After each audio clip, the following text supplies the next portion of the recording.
Bismillahirrahmanirrahim. Assalamualaikum warahmatullahi wabarakatuh. Kami dari kelompok 11 akan menjelaskan tentang penulisan laporan studi kelayakan bisnis.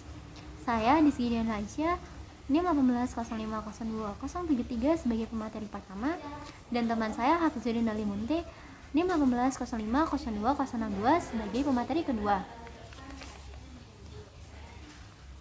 Langsung saja, dalam melakukan studi kelayakan bisnis, langkah pertama yang perlu ditentukan adalah sejauh mana aspek-aspek yang mempengaruhi bisnis akan diteliti. Kemudian, masing-masing aspek tersebut perlu dianalisis sehingga bisa mempunyai gambaran kelayakan masing-masing aspek. Oleh karena itu, diperlukan kerangka analisis data. Di dalam studi kelayakan bisnis, terlebih dahulu harus melakukan desain, yang dimana meliputi sumber data, jenis data, dan cara memperolehnya.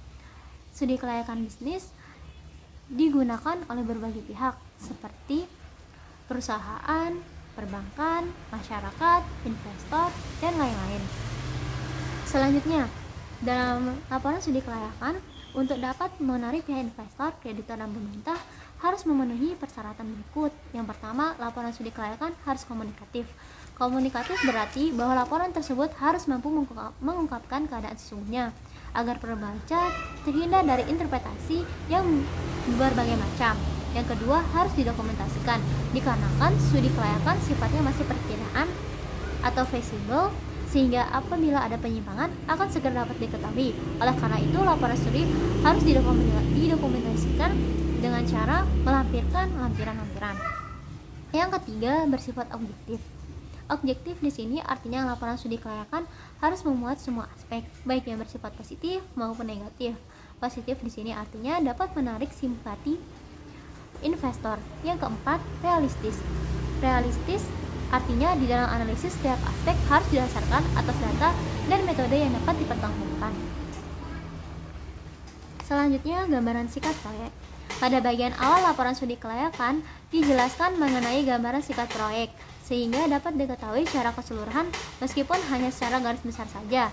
Di dalam gambaran singkat ini harus dapat menjelaskan pertanyaan-pertanyaan berikut: produk apa yang akan dibuat, berapa jumlah yang akan diproduksi, bahan baku apa yang diperlukan, dari mana bahan baku tersebut diperoleh, dan bagaimana cara memperolehnya, bagaimana proses produksinya, berapakah total biaya investasi yang diperlukan, bagaimana cara memenuhi kebutuhan dan investasi, bagaimana perkiraan tingkat keuntungan yang dapat diharapkan proyek. Selanjutnya, setelah dijelaskan mengenai gambaran proyek, langkah berikutnya dalam laporan studi kelayakan adalah menjelaskan mengenai bagaimana gagasan itu muncul, cara melakukan penyaringan, hingga pemilihan terakhir. Selanjutnya, aspek-aspek yang dianalisis. Dalam studi kelayakan bisnis, terdapat beberapa aspek yang harus dianalisis. Yang pertama, aspek hukum. Aspek hukum sendiri berkaitan dengan legalisasi keberadaan bisnis yang akan dijalankan baik dari segi perizinan maupun dari segi badan hukumnya. Aspek pasar dan pemasaran berkaitan dengan potensi pasar produk yang akan dipasarkan, analisis kekuatan pesaing, estimasi penjualan yang mungkin bisa diraih. Yang ketiga, aspek teknis, di mana berkaitan dengan pemilihan lokasi bisnis, pemilihan mesin dan peralatan yang sesuai dengan kapasitas produksi. Yang keempat, aspek organisasi dan manajemen, berkaitan dengan manajemen dalam pembangunan fisik serta manajemen dalam operasionalnya dan struktur organisasi. Yang kelima, aspek sosial, ekonomi, dan budaya, mencakup pengaruh proyek terhadap kehidupan sosial, budaya, dan perekonomian secara makro dan lain-lain. Yang terakhir, aspek keuangan.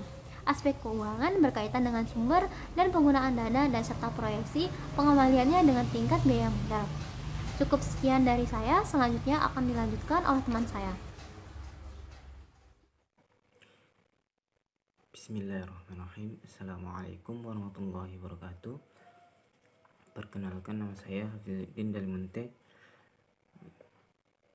Jadi di sini saya akan melanjutkan pemateri yang disampaikan oleh pemateri sebelumnya. Nah, jadi jenis data. Secara umum, jenis data yang diperlukan dalam studi kelayakan bisnis adalah data kualitatif dan data kuantitatif. Kemudian, sumber data dalam studi kelayakan bisnis itu diperoleh baik dari sumber primer maupun sumber sekunder. Kemudian, cara mengumpulkan datanya diantaranya adalah observasi atau pengamatan langsung di lapangan, tanya jawab, dan kuesioner dan angket. Kemudian, analisis data. Untuk melakukan analisis data, umumnya memakai analisis kualitatif dan analisis kuantitatif. Nah, selanjutnya format desain studi kelayakan bisnis. Nah, dalam studi kelayakan bisnis bertujuan untuk menunjukkan bagaimana seharusnya laporan studi kelayakan bisnis nantinya disampaikan kepada pihak-pihak yang memerlukan. Karena sifatnya umum, maka acuan desain ini perlu dilakukan modifikasi sesuai dengan kebutuhan pengguna. Nah, berikut ini disajikan desain pelapor hasil studi kelayakan bisnis. Yaitu yang pertama ada judul studi kelayakan bisnis, kedua kata pengantar, ketiga daftar isi, keempat daftar tabel, kelima daftar gambar, keenam daftar lampiran, dan ketujuh eksekutif summary atau berisi mengenai objek penelitian, waktu penelitian, anggota penelitian, ringkasan hasil penelitian, dan rekomendasi hasil penelitian. Nah, kemudian sistematika penulisan laporan studi kelayakan bisnis. Jadi bab 1 itu pendahuluan, itu latar belakang pengembangan usaha. Kemudian bab kedua itu ringkasan proyek. Nah, yang mana ada nama perusahaan, kemudian alamat perusahaan, kemudian gambaran singkat proyek. Nah, pada gambaran singkat proyek ini kita dapat menuliskan yaitu yang pertama sejarah singkat proyek, kemudian yang kedua jenis bidang usaha atau kegiatan utama perusahaan, kemudian yang ketiga pemilik perusahaan. Nah, selanjutnya bab ketiga itu aspek organisasi dan manajemen. Nah, yaitu yang pertama ada organisasi. Nah, pada bagian organisasi ini kita akan menuliskan yaitu tentang yang pertama identitas perusahaan, yaitu nama perusahaan dan alamat perusahaan. Kemudian yang kedua legalitas usaha, yaitu bentuk atau badan hukum perusahaan dan perizinan usaha. Kemudian yang ketiga struktur organisasi. Nah, selanjutnya ada manajemen, yaitu dapat kita tuliskan yang pertama unsur pimpinan perusahaan, yaitu pimpinan perusahaan dan pimpinan unit, divisi ataupun bagian.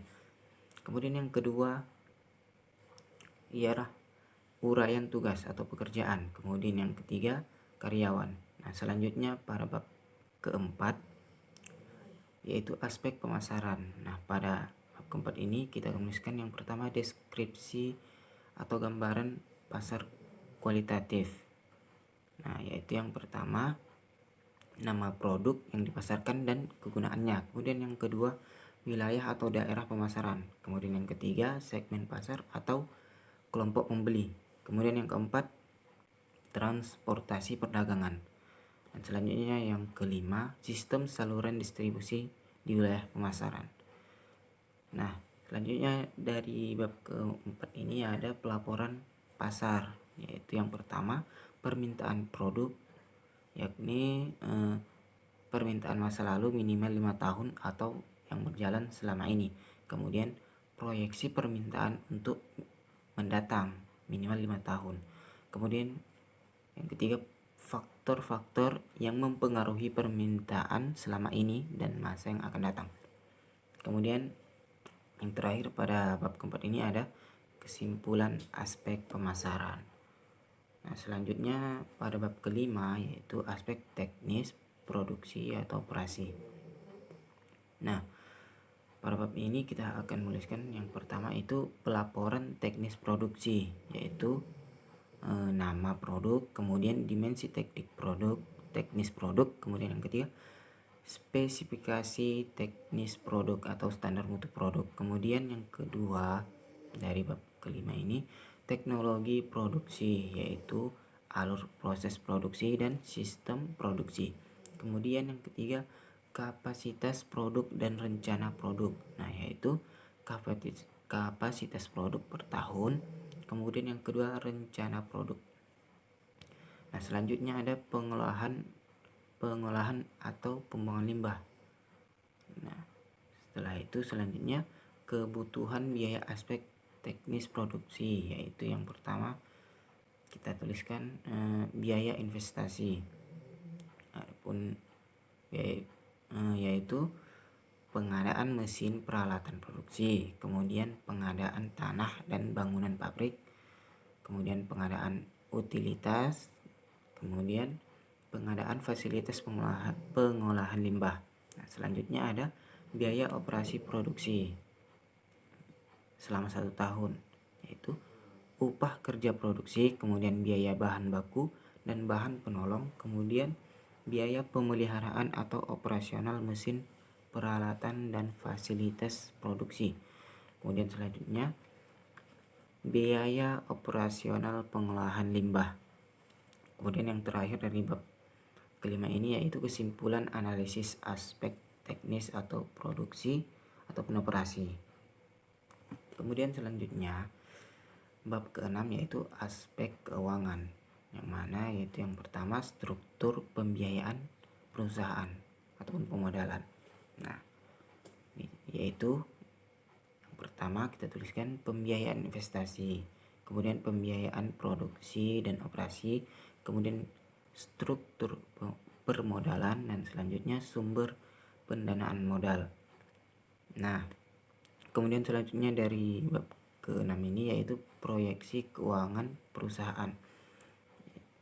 Itu yang pertama laporan laba atau rugi 5 tahun mendatang, kemudian laporan arus kas proyeksi 5 tahun mendatang, dan laporan neraca perusahaan proyeksi 5 tahun mendatang. Nah, selanjutnya yang ketiga analisis profitabilitas, yaitu yang pertama margin laba, profitability index, dan tingkat kemampuan pengembalian investasi. Dan selanjutnya yaitu yang keempat kesimpulan analisa aspek keuangan. Nah, terakhir bab ke-7 yaitu penutup. Nah, pada penutup ini yaitu kesimpulan studi kelayakan dan rekomendasi tindak lanjut. Nah, di mana pada bab penutup ini menjelaskan tentang kesimpulan hasil analisis masing-masing aspek dan rekomendasi kelayakan rencana bisnis yang telah direncanakan. Sekian dari saya akhiri. Assalamualaikum warahmatullahi wabarakatuh.